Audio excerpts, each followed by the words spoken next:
All right. Speaking of teams that are unlikely to turn things around dramatically in one year, we have the Houston Texans. This one is amazing to me, but when it comes to the Texans, nothing is amazing to me. And I say this with no insult intended in any way, shape, or form toward Josh McCown. I know Josh McCown.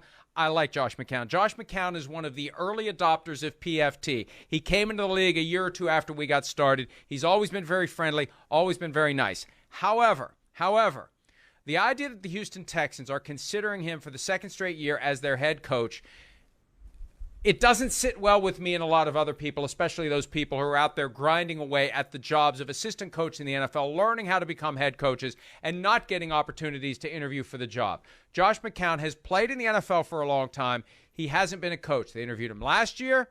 They interviewed him this year. What's changed between last year and this year? Nothing. He didn't play last year. He didn't work in the NFL last year, but they really want to hire him. And I was told last night that they are hoping that someone else will interview him to legitimize the concept of Josh McCown being a head coaching candidate in the NFL. And the best they could do, courtesy of Aaron Wilson, was finagle a conversation with Jaguars general manager Trent Baalke. Not an interview, a conversation. I don't know if that's enough to get the Texans to pull the trigger, but, Miles, they really want to do it. Jack Easterby and McCown are very tight. Nick Caserio could micromanage him just like he micromanaged David Culley. This is the guy they want to hire. For now, though, they don't have the nerve to do it. Well, but look, if that's what you want to do, just have some strength in your convictions. Just do it. You know, I mean, it's ludicrous to think that you're going to hire a head coach who has absolutely no coaching experience, even if he did play quarterback in the NFL for so many years. And the other interesting thing about this is that I remember, kind of after that whole thing came out about, oh, well, they may hire him as head coach. They've interviewed him, whatever it is, that they were going to put him on David Culley's offensive staff. And then they didn't even do that. So what kind of coaching experience does he have? And it goes back to exactly what you were saying, Mike. It's about opportunities, right? Like, it's about resume building. You know, who with Josh McCown's resume that is any sort of minority, black, Latino, whatever you want to call it, is actually going to get an interview with that, right? I mean, we can say this about other head coaches in the NFL too. Zach Taylor was just a quarterback's coach.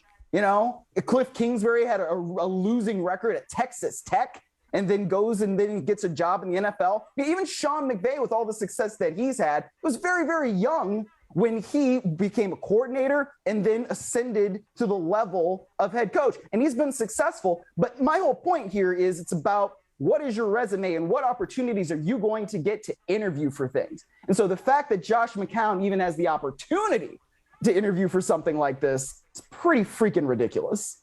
Yeah, there's only 32 of these jobs. This isn't college where there's 150 of these jobs. There's 32 of these jobs.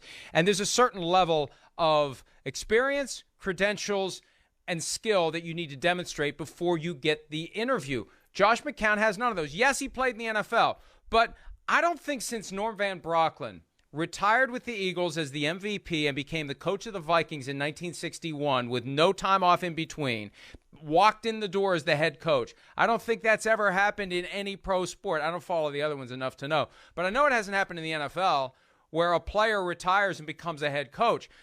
You have to learn how to be the coach. You have to pay your dues. You're not respected if you don't pay your dues. You've got to learn the job that way from the ground up. And I know he's learned some of it as a quarterback, but he was a quarterback, not a coach. So I don't know. And look, this is where I'm confused. If I'm Josh McCown, I don't want to be the head coach right out of the gates. I want 5-7 years of experience minimum to learn the job before I'm expected to do the job. Miles, that's what surprises me. I'd feel horribly inadequate if I was Josh McCown walking in and taking over.